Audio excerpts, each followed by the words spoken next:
Olá, bom dia! Hoje é dia 29 de março de 2026, domingo, dia do Senhor. Ele nos concedeu a graça de uma noite de descanso e repouso e permite que estejamos juntos nesse dia para esse tempo de meditação, de devocional, com a leitura da palavra e ouvir aí aquilo que o Senhor tem a nos trazer nessa manhã.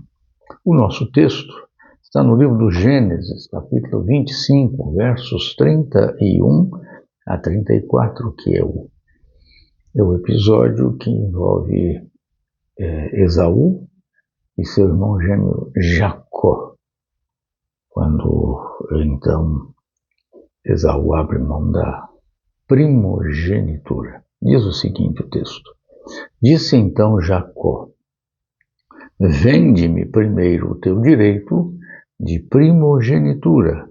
Ao que Esaú respondeu: Estou a ponto de morrer. De que me aproveitará o direito de primogenitura? Então disse Jacó: Jura-me primeiro. Então Esaú jurou e vendeu seu direito de primogenitura a Jacó. Deu, pois, Jacó a Esaú pão e o guisado de lentilhas. Ele comeu e bebeu, levantou-se e saiu. Assim, desprezou Esaú o seu direito de primogenitura. Assim, desprezou Esaú o seu direito de primogenitura. A pergunta que ele faz aqui, no verso 32, é significativa. Estou a ponto de morrer, que me aproveitará o direito de primogenitura? Não vale isso. Nós temos falado sobre perguntas. Começamos já, esta é a 7ª que estamos levantando. Ao longo da Bíblia vamos tratar de algumas perguntas e hoje podemos ver que essa pergunta de Esaú, que vai expressar, como vimos no verso 34, o seu desprezo pelo seu direito de primogenitura, envolve a intemperança, a intempestividade e suas consequências. Há alguns aspectos que precisamos ver aqui que estão muito presentes na experiência do ser humano e que, de certa maneira, se repetem dia após dia na história de tantos, como foi o caso de Esaú. O primeiro aspecto é que nessa intemperança, que acarreta sérias consequências, nós vemos a incontinência em contraste com o domínio próprio. Esaú era um homem afeito ali às coisas mais rudes, ao campo, caça e etc. Jacó era um homem um pouco mais requintado, menos dado a estas coisas que seriam tidas como mais viris. Mas isso não significa que estaria sendo justificativa para a postura de Esaú. O que vemos ali, de fato, é a sua incontinência e a falta de domínio próprio. É preciso que nós tenhamos consciência disto. Somos levados pelo apetite descontrolado.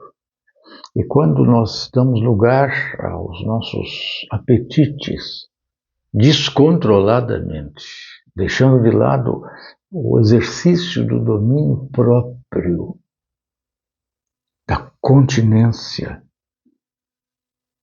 da restrição, do controle, então nós estamos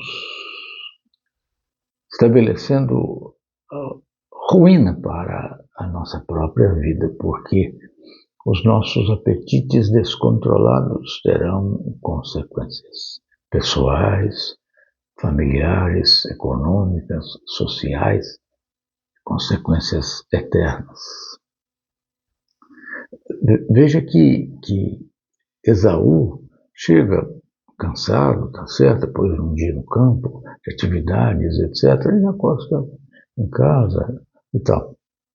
Mas ele chega e encontra um prato, um guisado, certamente saboroso, bonito, cheiroso, e ele com fome. E então ele pede para que Jacó lhe desse esse cozinhado vermelho, saboroso. Eu não vou tratar de Jacó aqui agora. Jacó então diz, olha, tudo bem, mas eu dou para você o guisado se você me vender o seu direito de primogenitura. Esaú então diz, que me adianta a primogenitura, eu estou morrendo. Claro que não iria morrer. Mas meia hora, 40 minutos, 50 minutos, ele teria a condição de alimentar-se, comer alguma coisa. Era uma casa, de certa forma, tinha certas condições e ele então simplesmente despreza.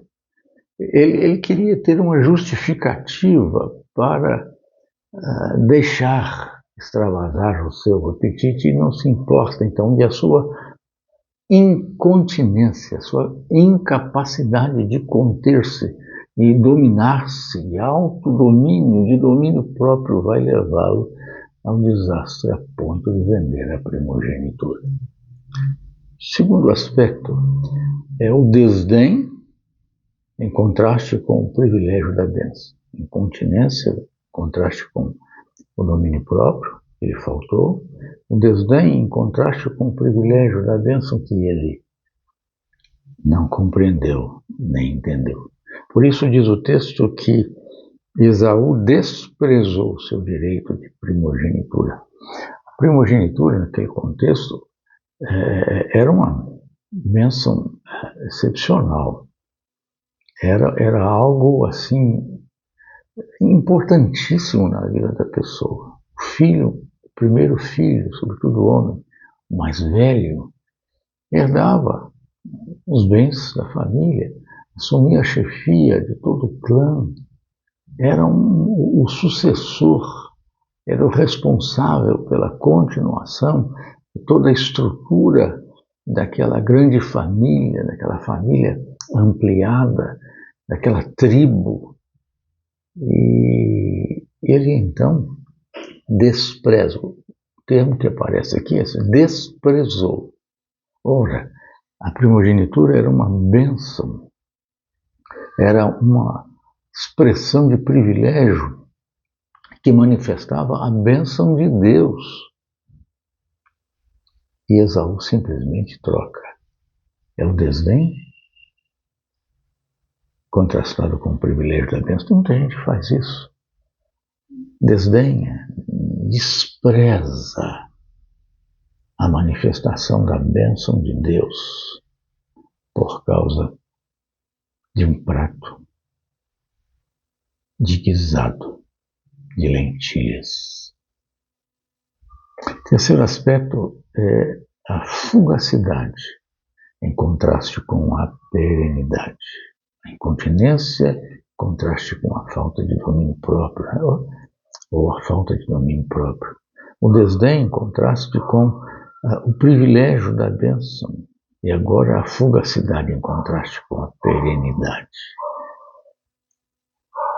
Eu estou morrendo, então o que não adianta primogenitura? Primogenitura depois que meu pai morrer, vai levar tempo ainda. Eu estou precisando comer agora, estou querendo resolver o meu problema agora, o meu apetite agora, nesse momento. O resto é resto, o resto depois a gente ajeita. Agora, nesse momento, nesse instante, é o imediato, é o aqui. Eu preciso satisfazer a minha necessidade imediata, já, não depois. E não importa. Ah, o eterno, se existe, a gente resolve depois, dá um jeito, a gente consegue remediar e ajustar as coisas. As pessoas preferem o eterno, o agora ao eterno. Isso faz lembrar a parábola contada por Jesus do filho pródigo, quando ele diz ao pai: dá-me a parte dos meus bens que me pertence, que me toca. O pai entrega, ele então vai viver dissolutamente o agora. Ah, mas e depois? Depois. Eu vou usar o dinheiro, eu vou aproveitar. Eu vou aproveitar a vida. O momento é agora, porque daqui a pouco eu não sei mais. Diz que eu vou morrer. Estou morrendo aqui, eu vou preocupar com depois, com primogenitura. Se eu morro, não tem ninguém. As pessoas estão envolvidas com aquilo que é fugaz, passageiro, momentâneo, desprezando aquilo que é de implicação eterna. Foi o que aconteceu com Esaú. Então, não despreze, não abandone, não desdenhe daquilo que Deus está lhe oferecendo, daquilo que Deus lhe oferece, daquilo que Deus lhe concede graciosamente. Não deixe que os seus apetites impeçam você de usufruir a bênção de Deus. Não troque o agora pelo desprezo da eternidade. O que importa realmente é a vida com Deus, é a eternidade. E aqui, nesse momento, o que nós podemos fazer é reconhecer o privilégio da bênção da vida que temos em Cristo Jesus. Portanto, entregue-se a Ele, receba-o como Salvador e Senhor na sua vida e assim desfrute, de fato, de verdade, o grande privilégio que é a vida eterna em Cristo Jesus. Amém? Amém.